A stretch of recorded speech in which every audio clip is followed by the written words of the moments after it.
What are those?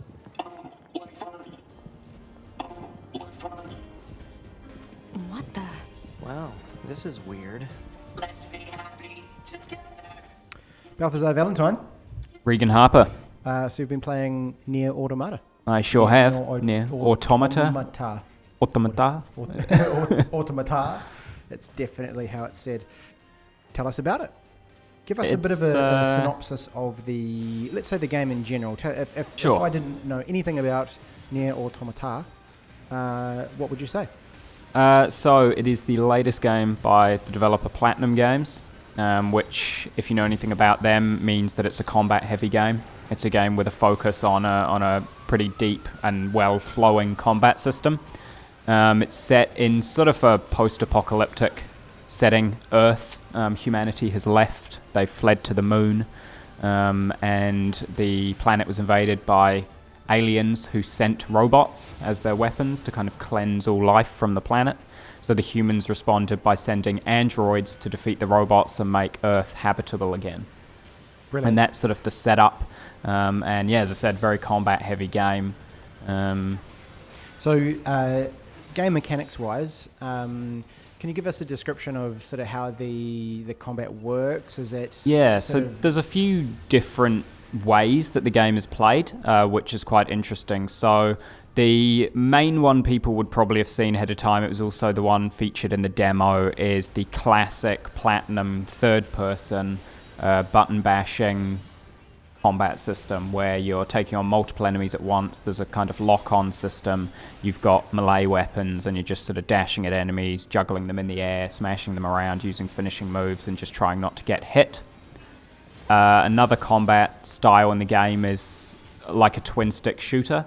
So the camera will go sort of top-down and enemies will typically stay quite far from you, so you'll need to resort to your pod, which is your little floating robot companion, to shoot. Because this is sort of part of the game as well, the camera sort of ducks and dives around in different perspectives. So it changes. Kind of change, eh? Yeah, so it changes quite a lot, and those changes signify the change in gameplay style.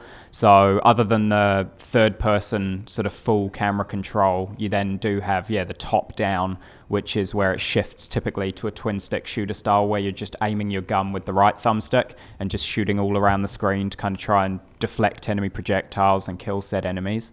Another shift would be fully side-on, and that feels much more arcadey, like a kind of classic side-scrolling brawling game you might have played back in the sort of 90s. And cool.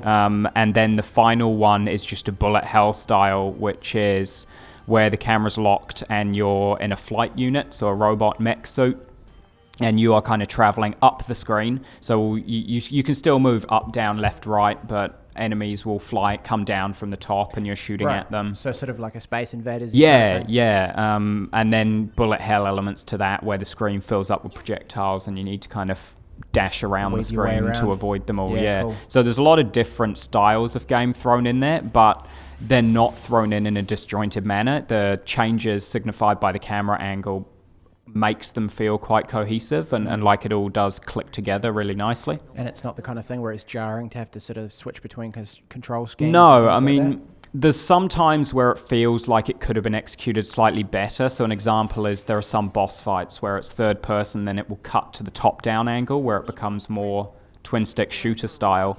And because there's no sort of cutscene or any sort of pause time between that transition, the camera just slowly moves upwards and then is above you. You often are still trying to play in the previous play style, without mentally making that adjustment to, okay, I need to focus more on this now, which makes some of the transitions quite challenging, but it never makes them frustrating. Sure, yeah. Cool, so that's obviously the main mechanics of the game.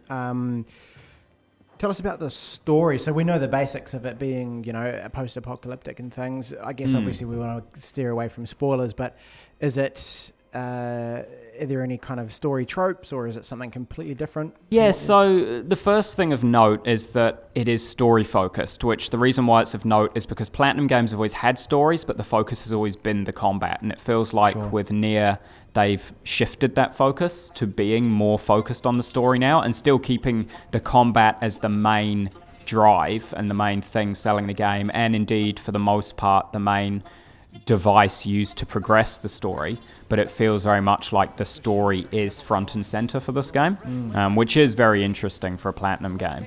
But the story, it's really hard to talk about in any capacity without going into spoilers, because nothing in the story feels like it's arbitrary padding just put there to flush it out. It is all necessary plot development.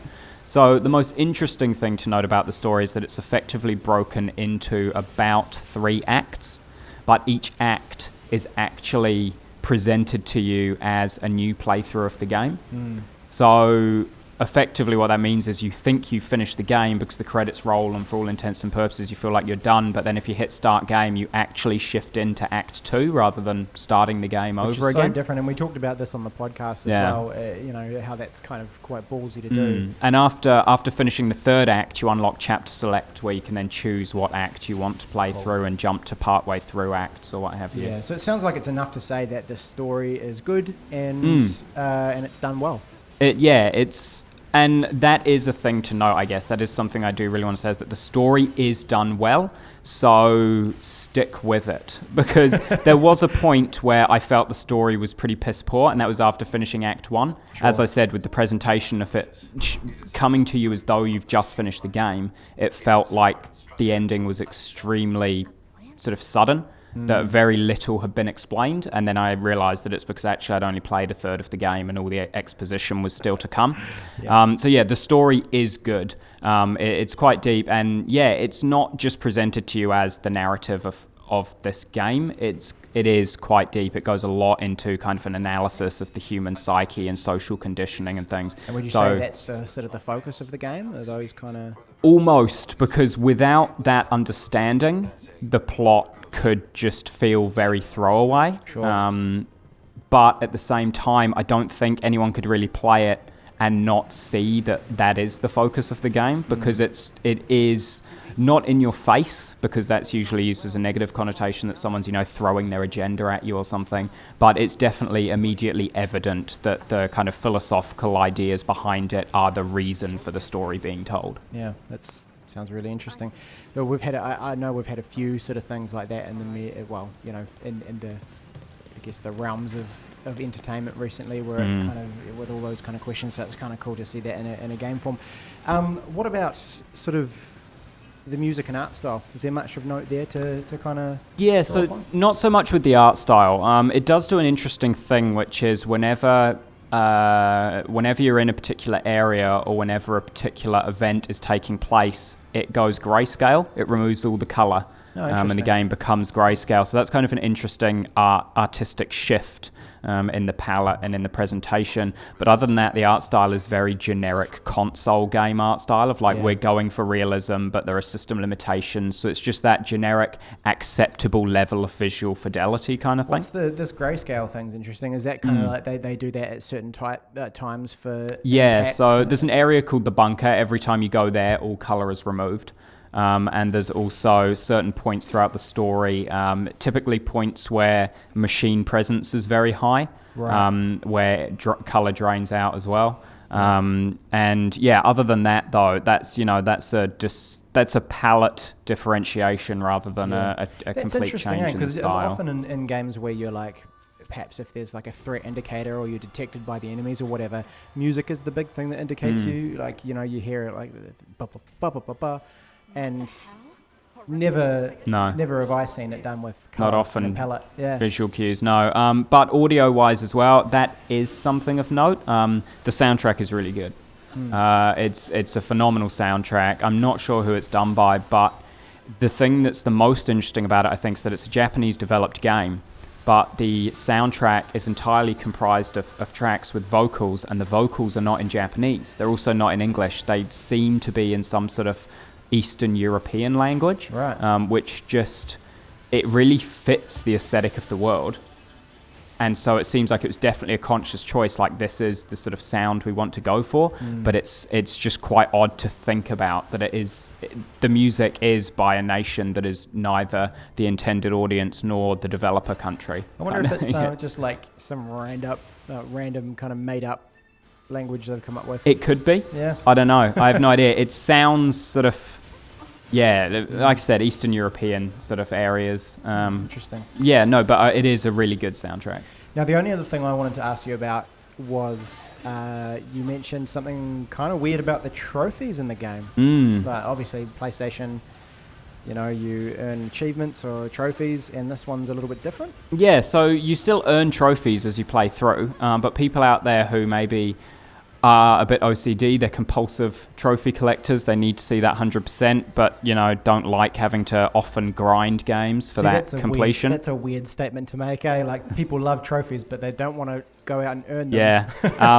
There is, NieR has the solution for you. You can earn your trophies, or once you finish the game completely, so finish the third act, a store opens up from which you can buy any trophies you haven't unlocked yet. And I guess the mentality behind that is, by the time you finish the full game, you kind of should have actually gotten all the trophies. Right. Because they're not super hard. They're just playing the game in ways that encourage a varied and diverse play style. Sure. So if you haven't got them, it's probably just because you didn't want to do that thing to get them.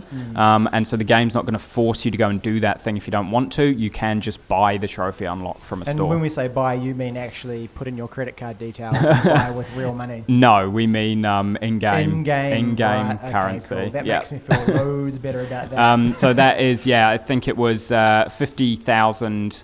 I don't even know what the currency is called, but 50,000 galactic credits. I don't know, for a bronze, 100,000 for a silver, and 200,000 for a gold trophy. Right. Wow, that's interesting. Yeah. New take, yeah. Great. Well, any final thoughts on NieR? Would you, if I was Joe Bloggs, would you recommend me go out and get it? I would. I would. It's got an interesting story. It's got great music. It's got a unique gameplay element of changing genre on you mid-fight and things, and the gameplay itself is just highly entertaining. So definitely I'd recommend it if you're a PS4 owner, or it just released on Steam as well, and you are looking for a new thing. You've heard all these great games coming out, but they all seem like they're maybe too big and a bit of a time investment and everything. NieR is an action hack and slash, which means that yes, while there's a story and it can be quite lengthy to fully complete it, you can also just pick it up and put it down whenever you want and just kill some robots. Awesome. Love me some killing robots. Yep. Here we go.